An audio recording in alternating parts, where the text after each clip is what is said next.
우리가 작은 가게를 한 개 하더라도 매일매일 마감 기록을 모두 해야 돼요. 예를 들어서 사람이 5살에서 성장이 멈춰요. 그걸 우리가 장애다 이렇게 말하죠. 그 사람은 장애가 발생하면은 보호를 받아요. 근데 기업은 성장을 하지 않으면 소멸합니다. 그래서 기업은 탄생하는 순간부터 계속해서 성장하다가 결국은 성장을 멈추잖아요. 그러면은 쇠퇴해서 소멸되게 돼 있어요. 그래서 이 소멸되기 전에 성장 그래프에서 상향 곡선의 끝에 가서 S커브를 만들어서 다시 성장으로 갈 수 있도록 만들어주는 것이 기업의 경영의 원리예요. 얼마나 성장해야 되느냐? 그것은 경영학자마다 다른데 하나의 패러다임을 완성하기까지는 성장해야 돼요. 저는 전 세대가 연령에 맞는 소득을 지급할 수 있는 기업의 규모가 된다. 대표, 이사, 차장, 과장, 대리, 주임, 사원 인원수로 보면 거의 피라미드 구조가 되겠죠. 네. 이 전 세대가 월급을 받아서 수익을 낼 수 있는 정도까지는 커야 돼요. 그렇지 않으면은 예를 들어서 평생 아르바이트만 해도 되는 사람이 없잖아요. 네. 그죠? 아르바이트 하던 친구들이 주임도 돼야 되고 주임하던 친구들이 과장도 돼야 되는 거죠. 그러면은 과장 됐는데 아무도 없어. 네. 그건 의미가 없잖아요. 그렇죠. 그죠? 그러니까 밑에 직원도 있고 그러니까 점점 기업의 규모가 적정 수준에까지는 성장해야 된다. 그러니까 모든 경영자들은 기업이 어느 정도 규모까지 키우는 것이 숙제다라는 걸 꼭 알아야 돼요. 그거를 실패하잖아요. 네. 그러면 가족 기업으로 남아야 돼요. 그냥 가업이 되는 겁니다. 그것도 좋아요. 그게 뭐 꼭 나쁜 건 아니에요. 그런데 직원들에게 희망과 꿈을 심어주기 위해서는 어느 정도 성장을 해야 된다는 거죠. 대부분의 커피 가게의 사장들은 이렇게 생각해요. 너 열심히 배워서 나가서 독립해라. 너도 사장해라. 그것은 계속해서 직원이 바뀐다는 거거든요. 그러면 계속 직원이 바뀌면 노하우가 축적되지 않잖아요. 그렇죠. 그죠? 그러니까 우리는 서구의 대기업들과나 네. 강력한 브랜드 파워를 가진 기업 같이 못 되는 거예요. 그러니까 우리가 모두 그렇게 생각한다. 너 나가서 사장해. 내가 마음껏 도와줄게. 내 노하우 다 가져가서 너 창업해. 이게 문화라면은 들어오는 친구들도 모두 3년, 5년 지나면은 또 그래서 내가 나로 인해서 사장이 된 친구들이 이렇게 많아. 그것도 좋죠. 그렇지만은 그것은 전부 다 스몰 비즈니스라는 거죠. 커피 업계가 정말 세계적인 브랜드들을 낳기 위해서는 네. 생각을 바꿔야 돼요. 우리가 세상에 이름을 한번 알리고 네. 그 다음에 많은 사람에게 직업의 기회를 주고 다른 나라에 가서도 비즈니스가 만들어져서 그 사회가 바뀌고 이런 비즈니스를 해보고 싶은 거잖아요. 그러려면은 스몰 비즈니스 시스템으로 안 된다. 그게 이제 매뉴얼을 만들어야 되는 이유인 거예요. 축적이라는 것은 반복된 경험을 지식으로 축적한 거야. 그러니까 스타벅스가 왜 스타벅스냐? 스타벅스는 지난 수십 년간 반복된 경험을 지식으로 축적한 세월이 있는 거예요. 그래서 스타벅스가 된 거예요. 그러니까 결국은 아이디어나 특허보다 더 중요한 것은 그것을 상품화하고 절대 가치로 만들어가는 축적의 역량이 중요한 거죠. 그러니까 우리는 이제부터 축적의 역량을 키우는데 집중해야 된다. 그게 이제 핸즈 커피는 좀 그런 쪽에 지금까지 우리의 역량을 모두 집중했다. 이렇게 보면 돼요. 크리스 주크라고 이제 세계적인 경영학자인데 최고의 전략이라는 책을 쓰는 분인데 이분이 하나의 상품을 성공적으로 만들어내는 것보다 그 상품이 성공적인 이유를 아는 시스템과 그것을 체득한 사람이 중요하다. 그러니까 결국은 시장이 아니라 기업이 핵심이다라는 거예요. 그러니까 우리가 커피를 맛있게 만드는 회사 중요하죠. 그런데 그 커피를 맛있게 만드는 원리를 아는 회사가 중요하다는 거예요. 그러니까 그거를 잘 정리를 해놔야 돼요. 그리고 그 커피의 맛을 유지할 수 있는 시스템적 사고를 가진 직원들이 필요하다는 거죠.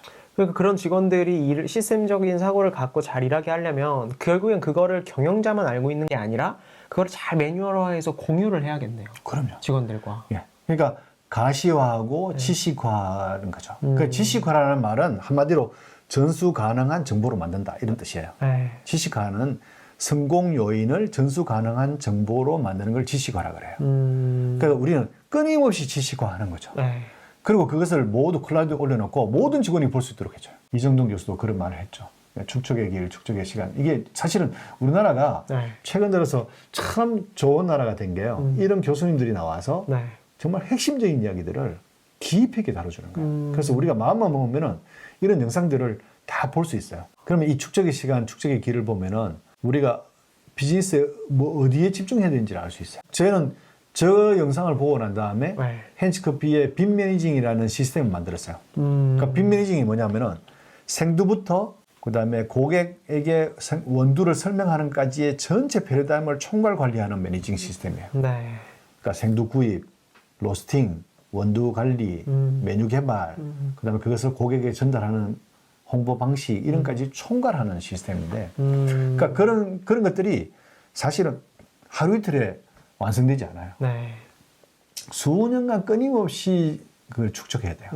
그러면은 일정 수준에 딱 오르잖아요. 그러면 네. 커피 맛이 흔들리지 않습니다. 그러니까 커피 맛은 해마다 작황에 따라서 우리가 소싱하는 원재료에 따라서 계속 바뀌거든요. 네. 심지어 시즌에 따라 다르잖아요. 네. 그러니까 7월 달에 라인업했는데 11월 달 되면 커피 맛이 떨어지기 시작하는 거죠. 그러니까 계절에 따라 달라져요. 그죠? 추워지면 로스팅 환경이 다 다르잖아요. 네. 그러니까 그걸 총괄적으로 늘 일정한 수준으로 유지하는 것은 엄청난 노하우예요. 그렇죠. 그러니까 커피가 사실은 축적할 만한 것들이 정말 많습니다. 네. 그러니까 그런 개념을 가지고 커피를 그게 한 사람에게 집중되어 있다? 네. 그럼 그 사람이 만약에 사고가 나거나 회사를 떠나면은 회사 브랜드는 무너지는 거잖아요. 맞아요. 그러니까 그것을 계속 유지하는 것은 네. 1 to N에서 굉장히 중요한 요소인 거예요.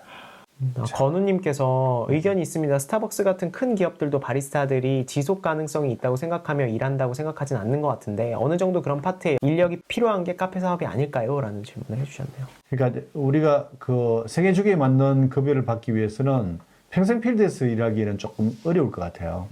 그래서 이제 일부는 창업을 위해서 떠날 수 있고, 근데 또 탁월하고 회사에서 인정받은 사람은 필드 매니저가 되거나 또 여러 개의 매장을 총괄 관리하는 매니저가 되거나 그 다음 스텝에 가서는 또 슈퍼바이저가 될 수도 있고 네. 그 다음 단계에서는 회사에 들어와서 여러 가지 다른 일들, 메뉴 개발을 한다든지 뭐 여러 가지 교육을 한다든지 이런 일들을 네. 할 수 있는 다양한 직무가 있어야 되겠죠. 네. 그래야지 생애 주기에 맞는 역할들을 할 수 있겠죠. 맞아요. 그래서 어느 정도 규모가 커져야 된다라는 이야기죠. 예. 그러니까 기회가 있냐 없냐의 차이인 것 같아요. 예. 그러니까 이 바리스타들이 뭔가 내가 더 이렇게 생애주기에 맞게 더 일할 수 있는 룸이 있냐, 기회가 있냐, 예. 거기는 없냐, 이 차이인 것 같고. 현재 우리가 생각하는 매뉴얼의 정의가 뭐냐? 직무를 명료하고 표준하여 보이지 않는 것을 보이게 하는 것이고 업무 중에 얻은 성과의 비결을 전수가는 정보로 만드는 것이다. 이걸 다시 말하면은 명료화, 표준화, 가시화, 지식화 이렇게 네 가지로 이야기할 수 있어요. 대표가 원하는 게 뭔지를 명료화하고 표준화해야 될 것들은 표준화하는 거죠. 그 다음에 가시화한다는 것은 보이지 않도록 놔두면 안 된다는 거죠. 뭐 어디 숨겨놨는지 비밀을 락을 잡아놨는지 이렇게 하면 안 되는 거예요. 그러니까 모든 직원이 어디 있으나 볼 수 있도록 해줘야 된다는 거죠. 원하기만 하면. 네. 그 다음에 전수 가능한 정보로 만드는 것. 개인만 체득하고 있는 것이 아니라 네. 모두에게 공유할 수 있는 것으로 만들어야 된다. 이런 네 가지 원리들을 매뉴얼화라는 것에 담은 거예요. 그러면 매뉴얼을 어떻게 만드느냐. 네. 제일 먼저 해야 되는 것은 전체 스트럭처를 짜는 거예요. 네. 그러니까 우리가 이제 매뉴얼을 회사마다 가보면 다 있어요. 네. 근데 매뉴얼을 다 완성했어요? 이렇게 물으면은 그 완성이 뭔지를 모르는 거죠. 그러니까 우리는 어디서부터 어디까지를 만들어야 되는지를 모르는 게 대부분.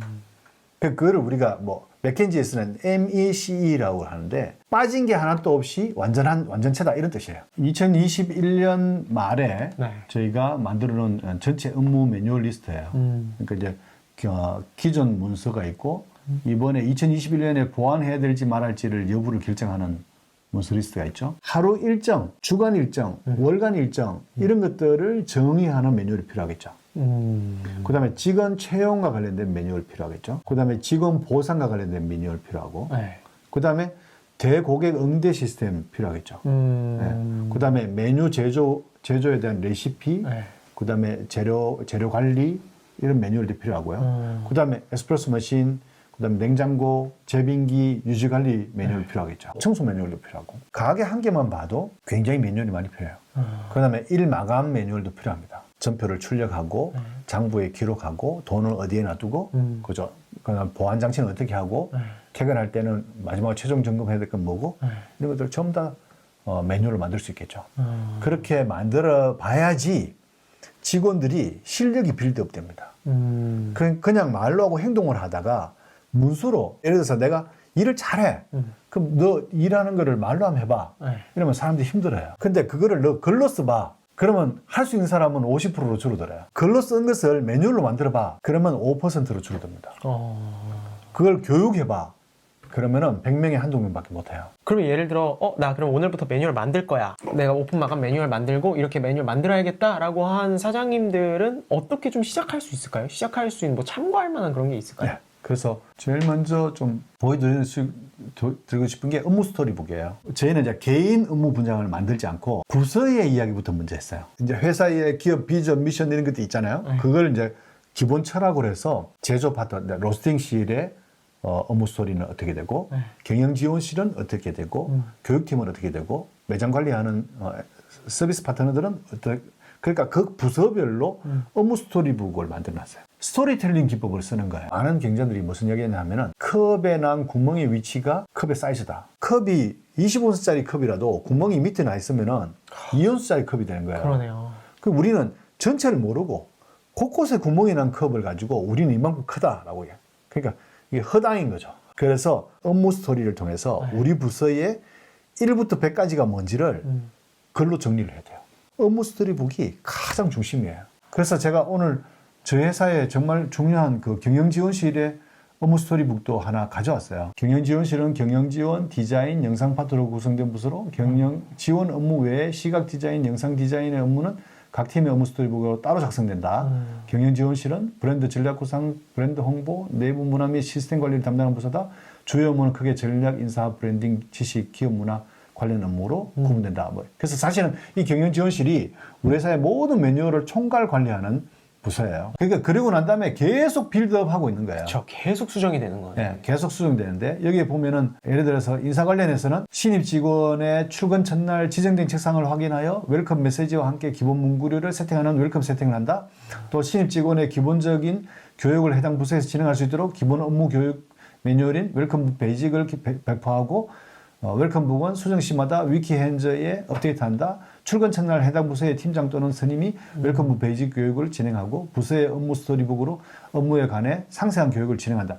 그리고 옆에 이제 매뉴얼에 웰컴북 베이직, 신입사원 웰컴 세팅 리스트 이런 매뉴얼들이 옆에 다 색인이 있는 거야. 이렇게 해서 업무 스토리북 옆에 양식과 매뉴얼을 모두 합치면은 아까 봤던 매뉴얼 전체가 완성이 되는 거예요. 이런 매뉴얼을 한번 만들어 놓고 대부분 기업은 사장되잖아요.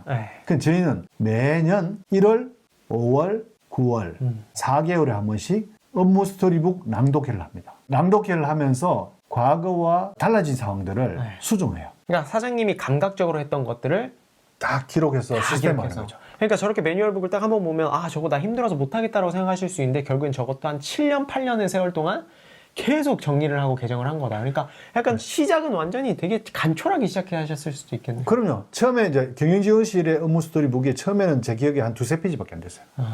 계속 빌드업 하다 보니까 이제 저렇게 완전해진 거죠. 그러니까 처음부터 너무 완벽한 시스템을 만들려고 하지 말고 우선 시작하고 모든 직원들이 그 일이 중요하다는 것을 알고 그것을 반복해서 꾸준히 집요하게 하면서 축적의 인재가 되는 게 중요한 거예요. 그러니까 우리는 자꾸 한 번에 너무 빨리 모든 걸 완성하려고 하는 거죠. 그래서 번듯하게 만들려고 하는데 그러지 말고 직원들이 습관적으로 집요하게 축적하는 습관을 가질 수 있는 축적의 인재가 되도록 만들어주는 거예요. 그래야지 축적의 기업이 되는 거예요. 그러니까 제가 대기업에 가서 컨설팅을 하고 할 때 딱 2가지만 해요. 전체 스트럭처하고 업무 스토리북 이것만 해줘요. 그 다음에는 팁으로 저희가 만든 인사평가 시스템을 줘요. 근데 많은 기업에서 KPI나 뭐 OKR이나 이런 시스템 하다가 저희 인사 시스템 씁니다, 지금. 그래요? 그래서 오늘 저희 회사가 개발하고 빌드업해 온 인사관리 시스템을 하나 소개해 주려고 해요. 마지막으로. 그게 이제 SR 시스템인데요. 제가 이제 그 전에 그 KPI나 OKR이나 이런 것들을 많이 이제 공부하고 적용해 보려고 노력을 했는데 사실은 그렇게 효과적이지 않았어요. 그 다음에 거기에 너무 많은 에너지가 되는 거예요. 그래서 어떻게 하면은 직원들이 스스로 평가할 수 있도록 할 수 있을까? 뭐 이런 생각을 해본 거죠. 그래서 셀프 리뷰 시스템이라는 걸 한번 해봤어요. 이 셀프 리뷰는 뭐 어디서 쓰는 기법이냐면 대학 교수들이 쓰는 기법이에요. 그러니까 대학 본부에서 교수들이 어떤 일을 하는지, 얼마나 교육을 잘 하고 있는지, 강의를 잘 하고 있는지, 논문을 얼마나 잘 내는지 잘 모르잖아요. 이야기를 안 해주면 모른단 말이에요. 그래서 교수들이 스스로 자기 자신을 리뷰해서 리포트 내는 시스템이 SR 시스템이에요. 우리가 2014년부터 SR 시스템을 만들어서 2달에 한 번씩 자기가 성과라고 생각하는 것들을 모두 기록하게 했어요. 그래서 2달에 한 번씩 그 리포트를 가지고 중간 관리자들이 담당 직원들하고 네. 미팅을 했어요.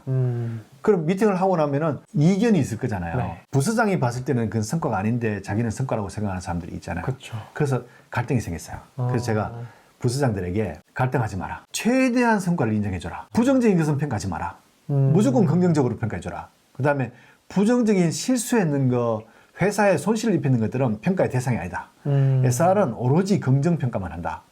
이렇게 하고 네. 부서장도 최대한 본인이 원하는 성과를 저한테 그대로 올리게 했어요. 그러고 난 다음에 직원들의 성과를 2개월에 한 번씩 PPT로 만들어서 전 직원에게 공포했습니다. 그랬더니 점점 직원들의 실력이 좋아지기 시작했어요. 그래서 이제 한 2년 정도 지나고 난 다음에 제가 우리가 SR을 공개하는 것에 대해서 직원들의 일부가 그 공개하니까 좀 민망하다. 네. 아니면은 불공정하다라는 말도 나왔어요. 그래서 제가 공개하는 이유에 대해서 그렇게 4개를 적었어요. 첫 번째는 우수한 성과를 낸 직원들은 격려해야 된다. 격려는요, 타이밍이거든요. 1월 달에 성과를 냈는데 네. 격려 안 하고 있다가 내년 1월 달에 인사고과 평가할 때 격려하면 안 되잖아요. 그럼 이미 다 식은 거예요. 네. 그러니까 우리는 격려를 2개월 이내에 해야 된다고 본 거예요. 그래서 2개월에 한 번씩은 직원들의 성과에 대해서 평가하고 격려하겠다라는. 두 번째는 그것을 인사에 반영해서 더 열정적으로 일할 수 있도록 보상해야 되겠다라고 생각합니다. 그래서 그게 다 성과를 점수로 정답하겠습니다. 네. 그래서 점수가 특정 점수 이상이 되면은 승진 대상이 되고 네. 인사고과도 좋아지는 거죠. 그 다음에 우수 SR을 공개함으로써 직원들은 회사가 원하는 성과 유형을 이해하게 된 거예요. 아, 대표나 경영진들은 내가 이렇게 일을 하고 이런 류의 성과를 내면은 인정을 해주는구나. 아, 이거는 1점짜리고 이거는 5점짜리구나. 이걸 알게 된 거예요. 네. 그 다음에 마지막으로 제일 중요한 건데 자신의 성과를 잘 정리해서 보고하는 것도 역량이다. 그러니까 우리는 지금은 PR 시대에 살고 있잖아요. 그러니까 외국계 기업에 있는 사람들은 자기 커리어를 정말 정확하게 그 다음에 그 회사에서 있었던 성과들을 다 기록해서 리포트 하잖아요. 네. 그게 역량이다. 그러니까 지금은 자기 어필 시대이기 때문에 매일매일 자신이 하고 있는 일들을 기록하고 그중에서 회사에 기여한 것들은 정리하도록 할 줄 알아야 돼. 그리고 그걸 2달에 한 번씩 랩업해서 회사에 보고하고 내 성과를 인정해달라고 요구할 줄 알아야 된다. 그것이 역량이다. 기록하고 정리하고 성과를 평가하는 것도 모두 역량이다. 이렇게 본 거예요. 그 다음에 정말 놀라운 일이 생기는데 네. 2017년쯤에 최근 몇 년 동안 1년 이상 자기가 SR 리포트를 냈는 것들을 네. 종합 정리를 해보라 했더니 업무 분장이 나온 거예요. 아. 내가 하는 일을 다 기록하고 성과를 다 인정받은 거야. 네. 그래서 내가 뭘 해야 되는지를 너무 정확하게 아는 거예요, 직원들은. 그래서 SR이 1년 이상 모이게 되면 자신의 연간 업무가 확실하게 정리되는 거죠. 그게 명료화되는 겁니다. 나는 뭘 해야 되는 사람인지가 자기 스스로 기록하고 정리했던 것들로 인해서 알게 되는 거예요. 네. 그래서 우리가 우수 SR 사례집을 만들었어요. 그래서 신입 직원도 네. 내 부서에서는 과거에 수년간 어떤 일들이 성과였는지를 다 보게 되는 거예요. 그래서 우수 SR 사례집을 만들고 인사평가 시스템을 완성한 거예요. 그래서 SR 시스템에 들어가서 자기가 점수를 전부 다 기록하고 네. 리포트를 내면은 중간관리자가 승인하면은 제가 최종 승인 되잖아요. 그러면은 매년 그걸 집계해서 점수가 특정 점수 이상이면은 우수, 탁월, 보통 이렇게 인사고과를 전부 다 자동으로 다 하는 거예요. 그랬더니 모든 직원들이 굉장히 탁월하게 일하게 되는 거죠. 아. 그 예를 들어서 수도 관리기 위해서 수도사가 갑자기 많이 나왔어. 그럼 우리 직원이 그걸 파악하고 들어가요. 왜냐하면 그걸 파악해서 원인을 규명하고 원인을 규명하면은 네. SR을 인정해 주는 거예요. 그러니까 아주 사소한 일도 성과를 내는 기회가 되는 거죠. 그래서 저희는 연말에 인사평가할 때 정말 쉬워요. 아. 왜냐하면은 이게 경영지원실에서 그걸 전체 집계표를 다 만들어주거든요. 개인별로 금년에 어떤 성과를 냈는지를 네. 6번의 평가표가 다 있는 거예요. 그거 보고 점수 보고 인사평가하면 끝인 거예요. 그러니까 이게 우리가 시스템화하고 매뉴얼을 한다는 것이 네. 정말 유익합니다. 지금까지 축적에 대한 이야기들을 해왔거든요. 네.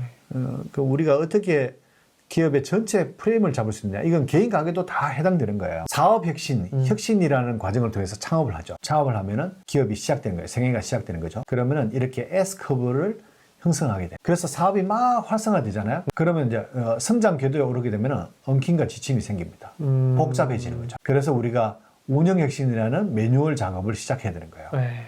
그러면 이제 자연스럽게 성장을 계속하게 됩니다.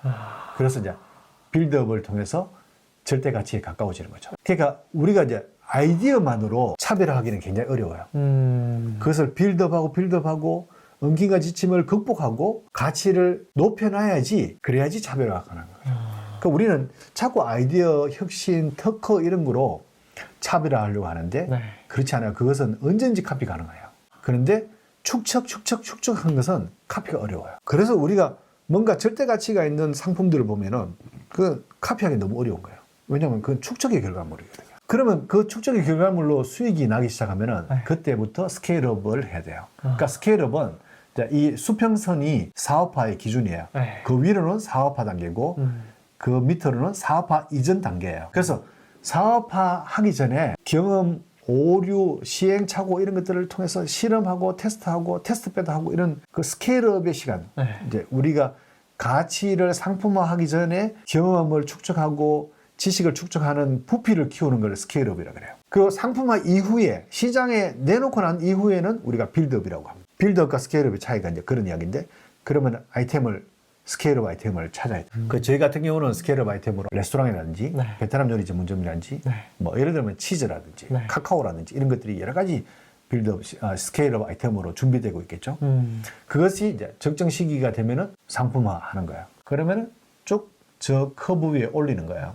그 상품을 통해서 커버가 다시 S커버를 타고 기업이 쇠퇴기로 넘어가지 않고 다시 재성장하는 거죠. 개인 가게의 경우 메뉴, 네. 그죠? 신메뉴나 MD 상품이나 네. 공간의 리뉴얼이나 이런 것들이 스케일업 아이템이 될 수 있겠죠. 한번 절대 가치에 도달하기 위해서 영구히 그게 가치가 있는 건 아닌가요? 그렇죠. 그래서 스케일업의 과정을 통해서 그 전에 투자하고 준비해서 다시 상품화 할 수 있도록 준비하는 것도 굉장히 중요한 거예요. 그러니까 그게 회사의 시스템에 꼭 필요합니다. 어떤 기업이든 하나의 가치, 절대 가치를 가지고 영구히 먹고 살 수 있는 방법이 없어요. 시장은 계속 바뀌고 경쟁자도 생기고 네. 전략도 바뀌는 거거든요. 견실한 기업을 만드는 만큼 가치 있는 일이 없어요. 그러니까 나와 함께 일하는 동료들이 생애 주기에 맞는 급여를 받고 회사를 통해서 인생의 학교가 되어서 계속 인격적으로 성장하고 네. 지식이 성장하고 이런 것을 경험하는 만큼은 고귀한 일이 없는 거예요. 그 자꾸 이제 뭐 주변 사람에게 내가 돈을 많이 벌었다는 것들 어필하고 이런 것 쪽에 가치를 두면은 네. 기업은 스케일업 할 수 없어요. 그러니까 끊임없이 빌드업하고 스케일업하고 하는 과정들이 필요한 거죠. 그래서 이 스케일업을 우리가 기업가 정신이라고 말해요. 그러면 우리가 새로운 스케일업 아이템을 사업화를 하잖아요. 그러면 다시 엉킨과 지침이 와요. 네. 복잡해지니까. 네. 그러면 다시 운영 혁신에서 매뉴얼화하고 빌드업 하는 거죠. 그러면서 다시 스케일업 하는 거예요. 그래서 끊임없이 이런 스케일업과 빌드업의 과정들을 거치면서 우리는 강소기업 절대가치로 가는 거예요. 그래서 저 절대가치를 강화하고 확장하는 데까지 이르는 것이 네. 그게 우리가 오랫동안 지속 가능한 비즈니스가 되는 방법이에요. 네. 그러기 위해서 저 스케일업을 위한 투자, 기업 문화, 자본력, 기업가 정신 이런 것들이 필요한 거죠. 그래야지 강소기업을 갈 수 있어요. 지금 현재 정말 가치 있는 상품을 만들고 있다고 해서 네. 영수가는 기업, 강소기업이 되는 게 아니네요. 그러니까 끊임없이 스케일업 아이템을 개발하고 그다음에 현재 상업화되어 있는 것들을 빌드업하고 네. 축적해서 절대 가치로 이르기까지 계속 빌드업하는 거예요. 그리고 스케일업 아이템을 적정한 시기에 올려놓고, 그러니까 이런 과정들이 강소기업, 건강한 기업으로 가는 유일한 방법이에요. 네. 이 방법 외에는 아무런 방법이 없습니다. 아, 진짜 근데 너무 중요한 포인트인 것 같아요. 예. 약간 이게 여기 안에 다 함축돼 있는 것 같은 느낌. 예. 사실은 이 그래프 하나만 잘 이해해도 네. 사실은 경영의 원리들을 정확하게 이해할 수 있는 거죠. If everything I dreamt of it was true, I'd take your blessings with your heart.